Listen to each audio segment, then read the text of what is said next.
You know that feeling, right? That sense of being pulled in just like a million directions. Mm-hmm. And at the same time, you're seeing everyone else online, and it looks like they're, living these perfect, curated lives. Yeah, the highlight reel. Exactly. Maybe it's the endless notifications or that pressure to keep up, or just that quiet worry that you're somehow not quite doing enough, not being enough. It really resonates, I think. Well, if any of that sounds familiar to you, then let's talk about it. Yeah, because in this deep dive, we're not just going to shrug and say, well, that's just how it is now. Yeah. We want to sort of gently explore what's really underneath this feeling of modern anxiety. Okay. We've gathered quite a range of perspectives to help us understand. We've got thoughtful pieces from Psychology Today UK, some really honest conversations from Reddit. Oh, interesting. Yeah, and a study on parenting from PMC, some insights from Young Minds, the Open University's view on our whole relationship with technology, and even some longer-term evolutionary and philosophical ideas. There's stuff from journals and Salt London, too. Quite a mix. That's great. So our aim is really to just take a breath and try to understand why, even with all the progress we've made, daily life can often feel so, unsettling. Mm-hmm. Think of this as a way for you to maybe get a clearer picture of what might be feeding into that feeling, in the back of your mind. Okay, so where should we begin? How do we start to unravel this? Well, maybe by acknowledging that this feeling isn't, entirely new. Psychology Today UK reminds us that a lot of the worries humans have always faced, things like health, relationships, work stress, they're still very much present. Right, the classics. Exactly. And in some ways, things like loneliness and maybe work-related stress, it seems these might even be intensifying, especially perhaps for younger people navigating a world where things can feel less certain. Yeah, and maybe feeling like there's less control, more scrutiny. That's a good point, that constant sense of scrutiny. So the foundational stuff hasn't vanished. But then we also have this whole other layer of what we might call, I guess, new anxieties. Mm-hmm. And it's interesting how we collectively think about this. The article touches on how anxiety is almost seen as this normal response to our busy lives, sometimes even like a status symbol, a sign that we're engaged and important. Right, like being stressed means you're productive or something. Yeah. But then on the flip side, there's this growing idea that anxiety is something to be addressed, maybe even treated. Definitely. We've seen more ways to categorize these feelings, more diagnostic labels maybe, and there's certainly a focus on it as a medical concern. And, efforts to make it less stigmatizing to talk about it or get help. Which is positive. It is, but it's like we're in this odd space where it's acknowledged as almost universal, yet also something we should probably fix. A bit of a contradiction, maybe. It does feel a bit like that. But the main point, I think, is that while the feeling of anxiety isn't new, what's fueling it and how we perceive it, well, that seems to be definitely shifting. Okay, that makes sense. So what's a big part of that shift? Well, a huge part has to be our relationship with the digital world.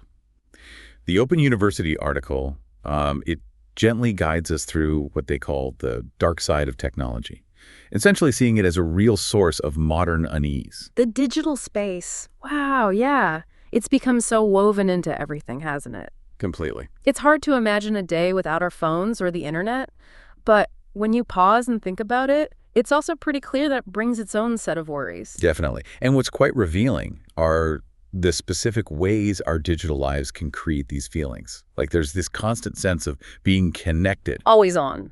Exactly. Almost an unspoken expectation of always being available. We're rarely truly untethered from our devices. And that creates this pressure, right, to respond quickly, to never fully switch off. And then there's the whole comparison thing, seeing everyone else's lives through, social media, Facebook, Instagram. The Open University piece mentions a study, I think it was from 2016, that looked at how people felt after using Facebook. And it found a link between the time people spent scrolling and feelings of envy. Right, because you're just seeing the highlight reel, like you said, the best bits, which can easily leave you feeling like your own life doesn't quite measure up. Precisely. And that feeds directly into what people now call FOMO, the fear of missing out. Ah, yes, FOMO. Yeah. Another study, also from 2016, connected this feeling, this FOMO, with problematic smartphone use. It's that nagging anxiety that everyone else is having more fun, more interesting experiences. And your phone keeps showing you glimpses that seem to prove it. Exactly. Yeah. It's a tough cycle. It can feel relentless. And it's not just social media, is it? Even just the constant flow of news, the 24/7 cycle, that can be overwhelming too. And contribute to a feeling that I don't know, the world is a more precarious Oh, place. for sure. Young Minds touches on that, how the media can affect young people's sense of safety and well-being. Negative portrayals, feeling less safe. Hmm. And let's not forget the more immediate physical stuff. The Open University points to research, I think 2015, showing how just using screens in the evening can mess with our sleep patterns, our natural rhythms. The blue light thing. Yeah, the bright light can interfere with the hormones, like melatonin, that help us wind down for sleep. Which then creates another problem because we all know how much good sleep matters for feeling calm and coping. It just becomes another layer. It can absolutely become a cycle. Yeah. And it's almost, well, unsettling how reliant we seem to have become. The OU article mentions studies where people actually felt more anxious when they tried to limit their phone use. Really? So trying to cut back made it worse. In those studies, yes, Yeah. suggesting a real dependency had formed. Wow. Okay. So as we're talking about all this digital stuff, there's this other feeling that seems to emerge, maybe something about being disconnected. That's a really interesting thread. The Reddit discussion we looked at, it brings this up quite directly, though informally. This idea of living an unnatural lifestyle. That phrase really stood out to me too, an unnatural lifestyle. It's like we're constantly bombarded with digital input, always rushing, Yeah, and maybe losing touch with something more grounding, maybe even just our own inner quiet. exactly. And while our sources here don't go super deep into the benefits of, say, stillness or nature in this specific section, it makes you wonder, doesn't it?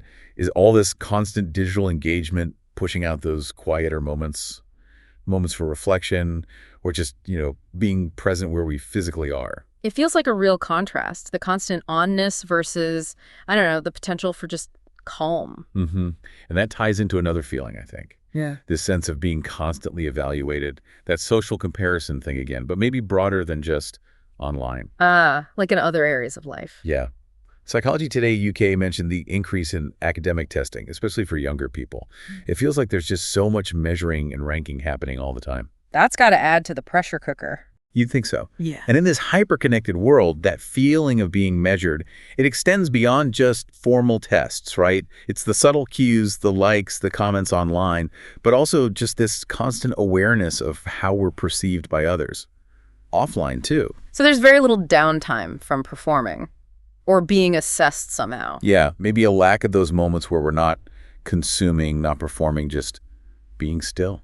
And FOMO just seems to pour fuel on that fire. The Open University piece really flags it as a major driver of modern anxiety. It does. It's not just missing out on parties. It's this bigger worry, isn't it? Missing out on experiences, information, connections. This nagging feeling that everyone else is somehow ahead or in the know, and you're falling behind. It's almost like our basic human wiring for social connection is getting overloaded by this constant stream of what everyone else is up to. That's a great way to put it. And, that brings us to a really interesting angle from the Journal of Psychiatry and Psychiatric Disorders. They looked at the evolutionary roots of anxiety. Okay, evolutionary roots. That sounds fascinating. Like anxiety helped us somehow. Well, the idea they explore is that as early humans, Homo sapiens, started forming more complex social groups, anxiety might have evolved beyond just a simple danger response. Right. It might have actually played a vital role in how we developed socially, how we formed cohesive groups. So it wasn't just about, like, spotting predators. Apparently not just that. The theory suggests anxiety broadened its scope, so to speak. It helped us become reliable members of larger communities, groups that went beyond just immediate family. Okay, because belonging to the group was important for survival. Exactly. Belonging offered safety, resources, a sense of security. So feeling anxious about our place within that group, about keeping those social bonds strong, that actually became more pronounced. Wow, that makes a strange kind of sense. We're social animals, and being kicked out of the group back then would have been, well, really bad. Precisely. So the article proposes that maybe what we experience as modern anxieties, things like social anxiety, maybe even some aspects of FOMO, could be a kind of echo of this evolved trait. An ego. Yeah, perhaps not always serving us quite so well in today's world, which is obviously very different socially. So it's like our brains are still wired for these smaller, close-knit communities. Mm-hmm. But we're trying to navigate this massive, global, often impersonal digital world. That's the thought. Our evolved social anxiety, which once helped with cooperation and belonging in smaller settings, might now manifest as intense social comparison, fear of missing out, needing constant validation in our much bigger, more complex modern lives. It's like our ancient programming is struggling to run some very demanding, anxiety-inducing modern software. Huh. Yeah, you could put it like that. And it's not just our deep past shaping these feelings, of course. Young Minds also points to the influence of current societal structures. Right, the here and now. They highlight how things like government policies around education, the economy, public services, and also the media, how all these things can create significant pressure and worry, especially for young people. Yeah, you can see that. Things like the pressure around exams, worries about jobs, the cost of living, even just the constant stream of difficult news. Absolutely. Young Minds reports often mention how high-stakes exams, for instance, are a huge source of anxiety. These wider societal factors definitely play a role, particularly for those just starting out. And then there are the more philosophical takes on all this. Yes, which offer a really broad view. That Reddit discussion we mentioned, it put forward this quite stark idea that modernity is dominated by loneliness, anxiety, and precarity. Wow, that's a heavy statement. It is. And there was a real debate in that thread about whether the Industrial Revolution and all our tech advancements have genuinely improved our overall well-being. It's a challenging thought. We tend to assume progress equals happiness, but they brought up counterpoints. They did. Things like rising suicide rates in some places, the huge environmental challenges we're facing now, issues that maybe weren't as prominent before. But surely there are positives, too. Oh, absolutely. And others in the discussion pointed those out, huge improvements in quality of life for many. Better health care, access to education, less risk from things like famine or natural disasters compared to the past. So it's not clear-cut. Not at all. But it makes you ask the question, have we maybe traded one set of problems for another? Has the focus on convenience and material stuff maybe cost us something in terms of inner peace?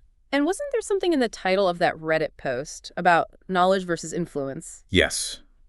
That was Yeah. interesting. Prioritizing the quest for knowledge above the quest for influence as a potential way to navigate modern anxieties. What does that suggest, do you think? Well, it hints, perhaps, that maybe our modern focus on status, on constantly comparing ourselves, on seeking external validation, maybe that's a key source of our unease. So shifting focus inward, towards learning, understanding, rather than just how we appear to others. That seems to be the idea.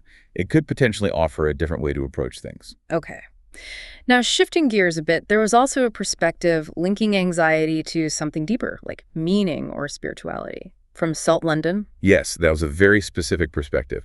Their argument was that a decline in meaningful spirituality, specifically they mentioned Christian belief, is a fundamental root cause for the rise in anxiety. How so? Their reasoning is that this kind of faith, particularly one focused on ideas like resurrection and overcoming death, provides a source of hope when we inevitably face our own mortality. Right. And this hope, this belief in something beyond our immediate lives, could potentially act as a buffer against anxiety by offering a wider context, a bigger picture for our current worries and struggles. That's a really profound idea. The thought that losing a sense of spiritual meaning might leave us feeling more exposed to existential fears, and that could ripple out into other anxieties. It's a strong argument from their perspective. And even if you don't share that specific belief system, it does raise a valid point about the role of meaning and purpose in our lives generally. Yeah, like if we lack a sense of connection to something bigger than just our day-to-day problems. Exactly. It's possible that everyday anxieties might feel more overwhelming, more significant without that broader framework. Okay. And finally, there were these studies looking at our early lives, right? How experiences growing up can shape things later on. The PMC study on parenting styles. Yes. And that one had some findings that were, well, a bit unexpected regarding anxiety in children. What did they find? What was intriguing was that, in this specific study, children with authoritative parents, parents who are generally seen as warm, supportive, but also have clear expectations and monitor their kids. That sounds like the recommended style usually. It often is, yes. But they found these children actually reported higher levels of generalized anxiety symptoms compared to children who experienced more neglectful parenting. Wait, higher anxiety with the supportive parents? That feels really counterintuitive. It does. The researchers themselves noted that. Often, other research links authoritative parenting to fewer emotional problems. So they wondered, perhaps in this context, maybe the higher awareness of potential risks, or even just a subtle pressure to achieve or perform well, perhaps unintentionally communicated by these very involved parents, might contribute to that increased anxiety. Huh. It really shows how complex the relationship is between how we're raised and our emotional landscape. It's not simple cause and effect. Not at all. And the study also found, more predictably perhaps, that parenting styles that were more authoritarian, like very strict or neglectful, were linked to more depressive symptoms in the kids. Okay, that aligns more with what you might expect. And then building on this theme of early life, there was that other study from psychiatry and clinical psychopharmacology. It looked at the connection between difficult childhood experiences like trauma and challenges in relationships for adults who experience generalized anxiety. And that found a pretty clear link, didn't it? Yes, it did. Various forms of childhood trauma, emotional abuse, physical abuse, neglect were associated with greater difficulties in forming and maintaining healthy connections with others later in life. That's tough. It is. And what's particularly insightful, I think, is that they identified something called anger rumination. Anger rumination. Yeah, basically getting stuck in loops of replaying angry thoughts and feelings about past hurts. They found this acted as a sort of mediator, meaning that difficult childhood experiences can lead to more of this anger rumination, which then, in turn, makes navigating relationships much harder and likely contributes to ongoing anxiety. Wow. So those early experiences can create this vulnerability, not just to feeling anxious directly, but also to these patterns of thinking, like rumination and relating to others, that can kind of keep the anxiety going into adulthood. Absolutely. It all just paints this incredibly complex picture of modern anxiety, doesn't it? You've got threads reaching way back to our evolutionary roots, amplified by our digital lives, societal pressures, maybe influenced by our search for meaning, and so deeply shaped by our early experiences too. It's clearly not just one simple thing we're talking about. No, definitely not. Not a single easy answer anywhere. So as we gently draw this deep dive towards a close, what feels most important, do you think, for you, for our listener, to take away from all this? I think the most important thing is probably just recognizing the many different layers that contribute to this feeling of modern anxiety. It's this real interplay, constant digital input, social pressures, maybe that sense of being disconnected from ourselves or nature. Yeah. Those echoes from our evolutionary past, the influence of the society around us, our individual search for meaning, and the lasting impact of our early life. All of it. There's almost a sense of relief, maybe, in understanding that it's not just you, and it's not necessarily one single thing you need to somehow fix. Precisely. That's a great way to put it. And it kind of invites us to consider where these different pressures might be hitting us most personally. So perhaps a question to just sit with is this. In our world that feels so connected all the time, how can we intentionally carve out those moments of stillness and cultivate the kind of genuine connections both with ourselves and with other people that seem so vital for our well-being? Or maybe, thinking about those evolutionary roots of our social anxieties, how can we build communities, in our physical lives and our digital ones that actually foster a real sense of belonging and support instead of just comparison and fear? Those are really thought-provoking questions. This deep dive has definitely given us, and hopefully you, a lot to reflect on. And as always, this is really just the beginning of exploring these ideas. We hope you continue to think about them in your own life, maybe look into some of the resources we touched upon. Thank you for taking this deep dive with us today.